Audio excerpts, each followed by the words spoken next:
My son handed me a styrofoam cup of black coffee at the hospital and said, "Drink up, Pop. You're going to need your strength for what comes next." I thought he meant the surgery.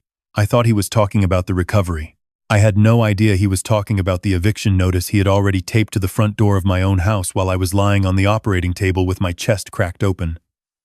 3 weeks later, I found that notice. I peeled it off the glass, read every word, folded it neatly into a square, and tucked it into my shirt pocket. Then I sat down on my porch swing, the one I built with my bare hands 31 years ago. 4 days after that call, my son's entire world collapsed. His bank accounts frozen, his business license revoked. His wife served with papers she never saw coming, and on his voicemail, stacking up like bricks in a wall, sat 27 unanswered messages from me. He has not stopped calling since. But I am getting ahead of myself. Let me start from the beginning. Hello, everyone. Before we go any further, drop a comment below and tell me where you are watching from. I want to know you are here with me. And a quick heads up. This story contains some fictionalized elements for storytelling and learning purposes. Any resemblance to real people or places is coincidental, but the lessons behind it are very real. The Houston heat does not care that you just had triple bypass surgery 6 days ago. It does not care that your chest is held together with wire and hope. It just sits on you like a wet blanket and dares you to breathe. I stepped out of the Uber in front of my house on Magnolia Lane and felt the humidity hit me like walking into a steam room. I am Walter Briggs. I am 67 years old. I spent 42 years pouring concrete, framing houses, and laying foundations across the state of Texas. My hands built churches, schools, strip malls, and 300 homes that families still live in today. These hands shook the hands of governors. These hands wrote checks that put my son through college. And on that Tuesday afternoon, these hands could barely grip the railing of my own front steps. The house is a 4-bedroom colonial on a half-acre lot in Bel Air, one of the nicest neighborhoods in Houston. I bought it in 1993 for $190,000 cash. Today, it is worth $1.6 million, but it was never about the money. It was the house where my wife Grace raised our boy. It was where she planted the magnolia tree in the front yard the day we moved in. The same tree that now shaded the entire porch.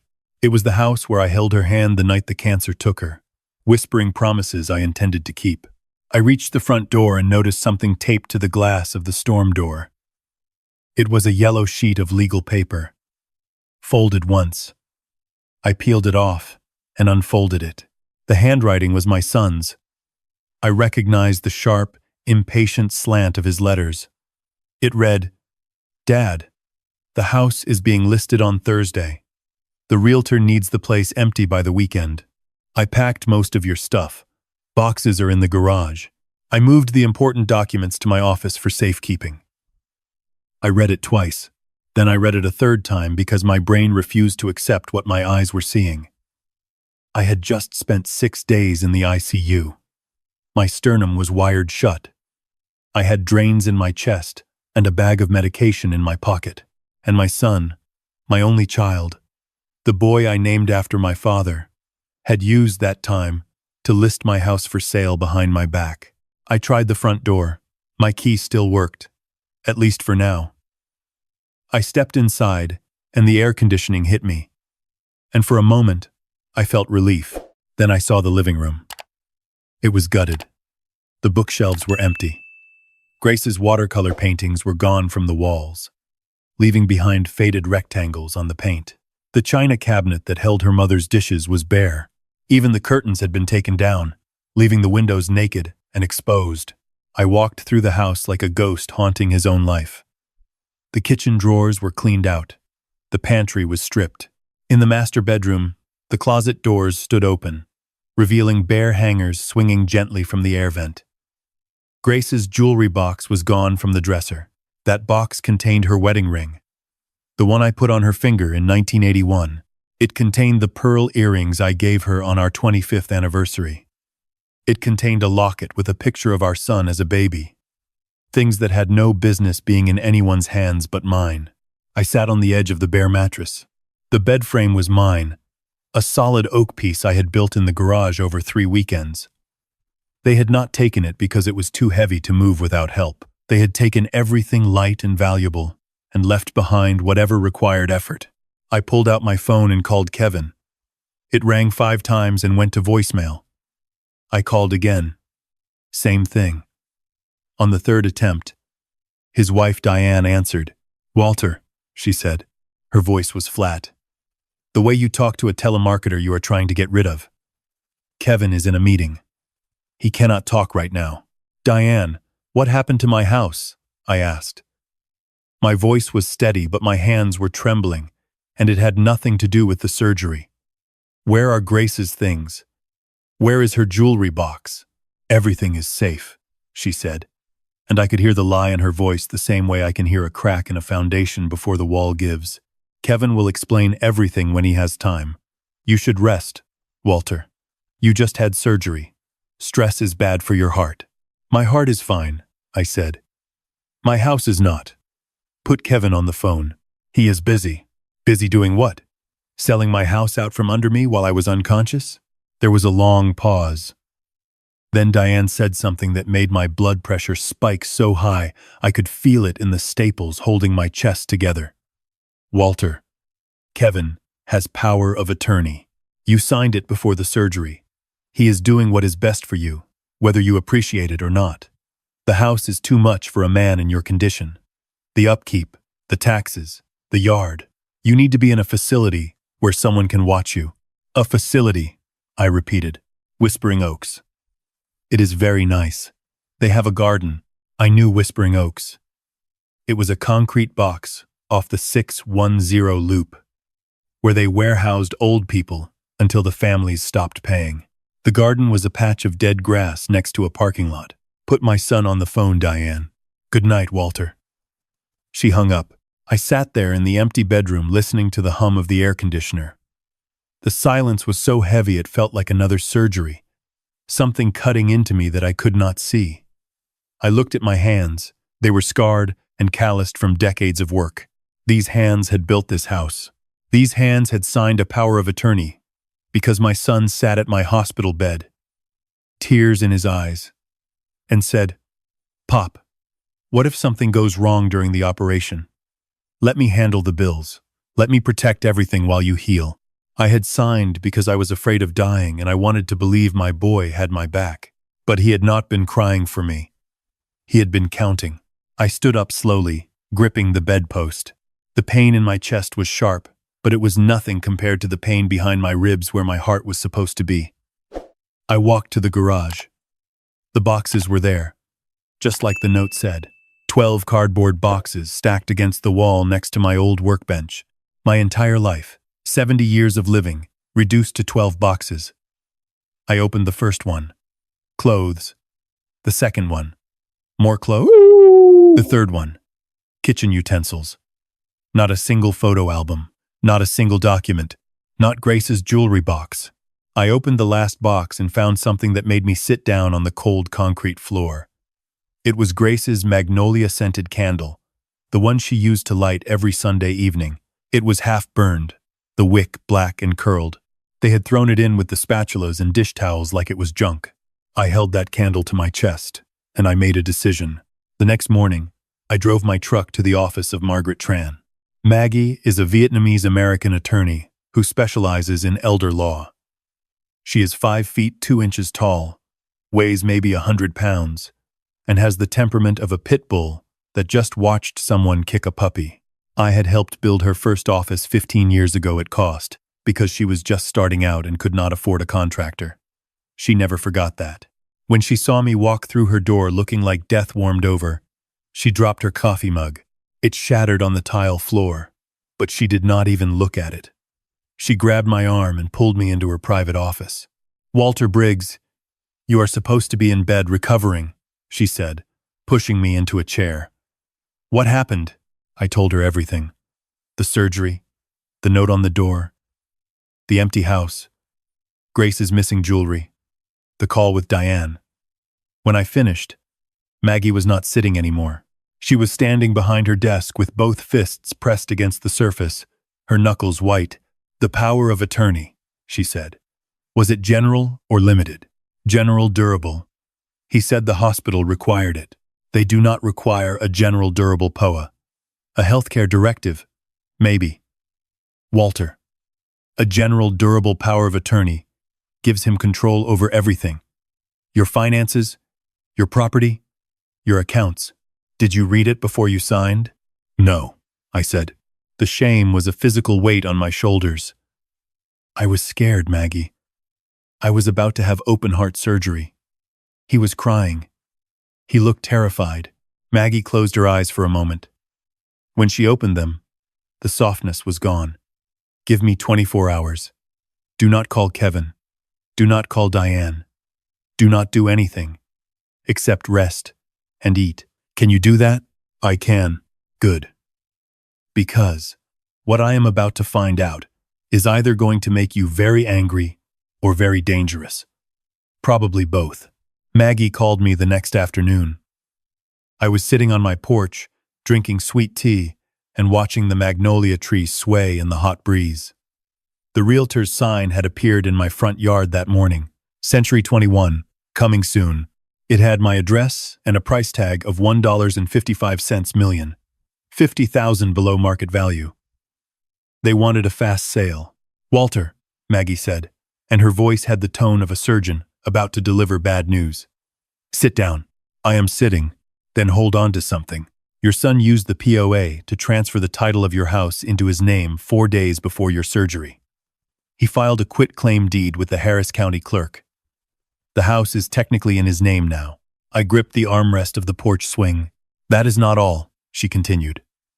He also liquidated your savings account. $220,000. Wired to a joint account he holds with Diane. And he closed your brokerage account. That was another $180,000 in mutual funds. Total, he moved $400,000 of your money into accounts you have no access to. $400,000. 42 years of pouring concrete in the Texas sun. Gone in a wire transfer. But here is where it gets interesting, Walter. I pulled the Harris County tax records and cross-referenced with the deed history. Do you remember when Grace passed? You and I set up a living trust? I froze. The Grace Briggs Family Trust. I had almost forgotten. 5 years ago, Maggie had helped me transfer the house into a revocable living trust. It was standard estate planning. The house belonged to the trust, not to me as an individual. I was the trustee. Kevin filed the quitclaim deed as if the house belonged to Walter Briggs, the person, Maggie said, and I could hear her smiling through the phone. But Walter Briggs, the person, has not owned that house in 5 years. The trust does. His quitclaim deed is worthless. He transferred nothing. I let out a breath I did not know I was holding. The $400,000 in cash is a different problem, she said. He did have authority over those accounts through the POA. But a power of attorney carries a fiduciary duty. He is legally required to act in your best interest. Draining your accounts to fund his own lifestyle while you are recovering from heart surgery is a textbook breach. If he spent a dime of that money on himself, it is theft. And Walter, I already checked. Diane bought a new Cadillac Escalade last week. Cash purchase. $78,000. I closed my eyes. $78,000 of my money sitting in their driveway. What do you want to do? Maggie asked. I want to wait, I said. Wait for what? He wants to sell the house on Thursday. Let him try. Let him walk into that closing meeting and sign papers on a house he does not own. Let him take a check for $1.55 million that he has no legal right to receive. And when the ink is dry, I want to be standing in that room. There was a pause. Walter, if he actually completes the sale on a fraudulent deed, that is a felony. Grand theft. Wire fraud. Elder financial abuse. He is looking at 10 to 20 years. I know. He is your son. He was my son. The man who taped that note to my door is a stranger who happens to know my birthday. I spent the next 2 days preparing. I went to a barber and got a proper shave. I ironed my best suit, a navy Brooks Brothers that Grace had picked out for me on our 40th anniversary. I polished my shoes until they reflected light. I was not going to walk into that room looking like a victim. I was going to walk in, looking like the man who built half the foundations in this city. On Wednesday night, I could not sleep. I sat in my living room, the one they had stripped bare, and I looked at the bare walls. I thought about Kevin as a boy. I thought about teaching him to ride a bike on this street. I thought about sitting in the bleachers at his Little League games, cheering until my voice gave out.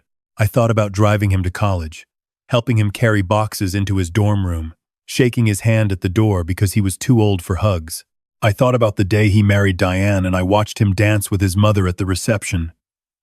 Grace, laughing in her pale blue dress, spinning under the string lights. I thought about all of it. And then I put it away, folded it up like that yellow note, and tucked it somewhere deep where it could not reach me. Sentiment is a luxury I could no longer afford.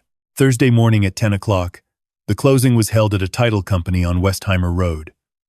I arrived 20 minutes early and parked across the street. I watched Kevin and Diane walk in together. He was wearing a new suit. She was carrying a designer handbag I had never seen before. They looked like a couple walking into a celebration. I waited. Through the glass windows of the office, I could see them sitting at the conference table.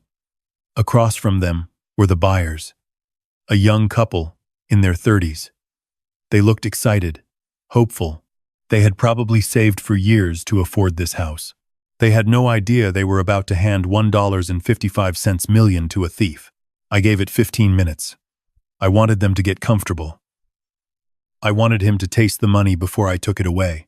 At 10:17, I walked through the front door. Maggie was beside me. Behind us were two plainclothes officers from the Harris County DA's office, looking bored in their khakis, but carrying badges that could end careers. I pushed open the conference room door. The conversation stopped. Everyone turned to look at me. Kevin's face went white, not pale, white. The blood drained out of him so fast I thought he might faint. He half stood from his chair, then sat back down as if his legs had given out. "Pop," he stammered. "What are you? I thought you were resting." I did not answer him. I walked to the head of the table. The title agent, a young woman with a stack of documents in front of her, looked up at me with confusion. "I am Walter Briggs," I said, unbuttoning my jacket and sitting down. "I am the owner of the property you are attempting to close on today." Kevin found his voice. "Dad, please, not here. We talked about this. The house is in my name now. I have the paperwork. Let us just finish the signing, and we can discuss everything after." I looked at him. I looked at the boy I raised. I saw the sweat on his upper lip. I saw Diane gripping his arm under the table, her fresh manicure digging into his sleeve. I saw the fear. Maggie stepped forward and placed a folder on the table. She opened it with the precision of a surgeon. "My name is Margaret Tran. I represent Mr. Walter Briggs," she said. "I need to inform everyone in this room that the quitclaim deed filed by Kevin Briggs on March 12th is legally void. The property at 4718 Magnolia Lane has been held in the Grace Briggs Family Trust since 2021. Mr. Walter Briggs is the sole trustee. Kevin Briggs had no authority to transfer property out of the trust, as the power of attorney he holds applies only to Walter Briggs as an individual, not as trustee. The title you are attempting to close on is defective. This sale cannot proceed." The room went silent. The young couple looked at each other, confusion turning to alarm. The title agent began flipping through her documents, her face reddening. Kevin slammed his palm on the table. "That is not true. Dad, tell them. You told me the house was mine. You said when you passed, everything goes to me. This is just a formality." "No, Kevin," I said. My voice was quiet, but it filled the room. "I told you I loved you. I told you I was proud of you. I never told you the house was yours to sell while I was still breathing." Diane leaned forward, her composure cracking. "Walter, be reasonable. Kevin has been under enormous pressure. His business is struggling. We needed the money to stabilize things. We were going to use the proceeds to take care of you properly." Take care of me, I repeated. By emptying my bank accounts? By selling my home below market value for a fast close? By planning to ship me off to Whispering Oaks? I reached into my jacket and pulled out a folded piece of paper. I laid it on the table in front of the buyers. Dr. and Mrs. Patterson, I want to sincerely apologize for your time being wasted. You deserve to know the truth. This property was never Kevin's to sell. You would have received a defective title that would have caused you years of legal trouble. I am sorry. Dr. Patterson stood up, his jaw tight. He picked up the cashier's check that had been sitting on the table. $1.55 million. He put it back in his briefcase and looked at Kevin with disgust. We are leaving, he said. Our attorney will be in contact regarding our expenses. He took his wife's hand, and they walked out. The door closed behind them, with a click that echoed like a gavel. Kevin watched the check leave the room. I saw something break behind his eyes. The money, the escape hatch, the solution to whatever mess he had made of his life. It walked out the door, in a stranger's briefcase. Dad, he whispered, his voice cracked. You do not understand. I owe people. Bad people. If I do not come up with $300,000 by next Friday, they are going to destroy me. They already threatened Diane. This was the only way. There is always another way, I said. You could have asked me. You could have sat down at my kitchen table, man to man, and told me the truth. I would have helped you, Kevin. I would have given you every penny I had because that is what fathers do. But you did not ask. You did not trust me. You stole from me while I was on an operating table with my chest open. You treated me like an obstacle instead of your father. Diane started to cry. Kevin stared at the empty space where the check had been. I stood up and buttoned my jacket. I nodded to the officers standing by the door. Detectives, you have the documents. The forged quit-claim deed.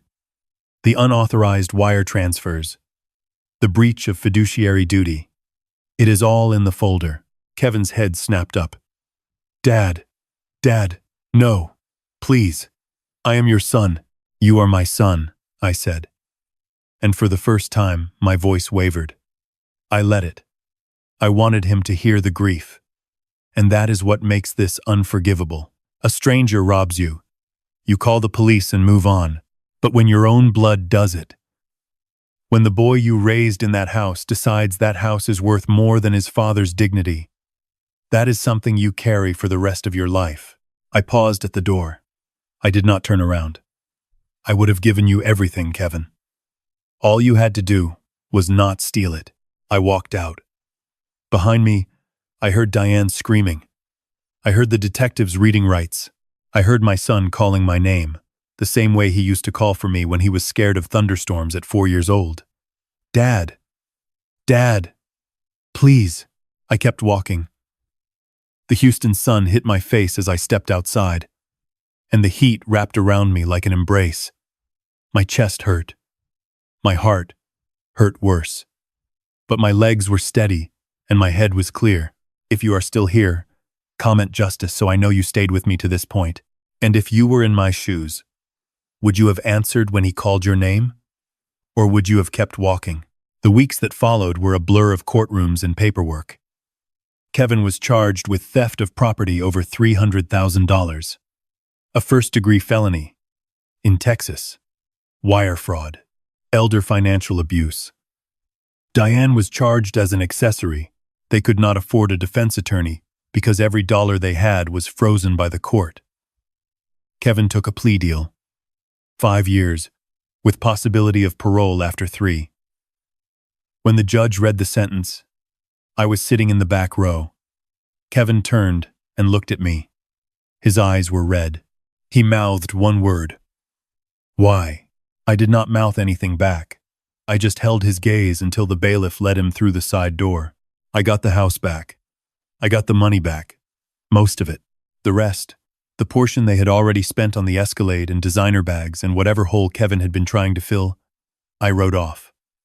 Not because I forgave them, because I refused to let a dollar amount define my grief. I used the recovered funds to establish the Briggs Foundation. It provides emergency housing assistance for senior citizens who have been displaced by family fraud. In the first 6 months, we helped 43 people. 43 Walter Briggses who did not have a Maggie Tran or a living trust to save them. I sit on my porch now in the evenings, in the swing I built with my own hands. The magnolia tree Grace planted is in full bloom. The scent drifts across the yard and fills the air with something sweet and stubborn, the way she was. The house is quiet. The walls are bare in places where I have not yet rehung the paintings. Grace's jewelry box is back on the dresser. I found it in Diane's closet during the asset recovery. The locket was still inside, and the tiny photograph of Kevin as a baby was still tucked behind the glass. I keep that locket in my pocket now. Not because I miss him, because I want to remember the person he was before greed turned him into someone I do not recognize. My phone sits on the porch railing. It buzzes sometimes. Unknown numbers from the Huntsville unit. I know who it is. I know what he wants to say. He wants to apologize. He wants to explain. He wants me to put money on his commissary account. He wants to know if I will be there when he gets out. I pick up the phone and look at the screen. 27 missed calls. 27 attempts to reach a father he threw away like an old man's belongings in cardboard boxes. I set the phone back down, face down, and take a sip of my sweet tea. The ice clinks against the glass. The magnolia leaves rustle overhead. Somewhere in the distance, a mockingbird is singing the same song it sang when Grace was alive. I am Walter Briggs. I am 67 years old. I have a bad heart and a good lawyer. I have a house that belongs to me and a conscience that is clear. And for the first time in a long time, I have silence. Real silence. The kind that comes when you stop waiting for people to become who you wish they were and start accepting who they showed you they are. They tried to box me up and ship me off. They tried to reduce my life to 12 cardboard boxes and a patch of dead grass at a warehouse for the forgotten. But they made one mistake. They forgot that the man who pours the foundation is the one who decides whether the building stands or falls. I chose to let it fall. And from the rubble, I built something better. To you listening right now, learn from my story before it becomes yours. Do not sign anything you have not read. Do not trust love to protect you from greed. And if you are a parent, get a lawyer before you get a diagnosis. Because the people who are supposed to catch you when you fall are sometimes the ones digging the hole. This is not about revenge. This is about refusing to disappear quietly. This is about standing up when the people closest to you are counting on you to lie down. God did not remove the pain from my life, but He gave me the clarity to see through it and the strength to walk through it standing upright. If this story made you think, leave a comment and tell me what lesson you are taking with you. If you believe it can help someone you know, share it. Subscribe to Family Vengeance Stories so you do not miss what comes next. Thank you for staying with me to the very end. And a final note. Future stories may include fictionalized elements for storytelling purposes. The message, however, is always real. Take care of yourselves and take care of each other.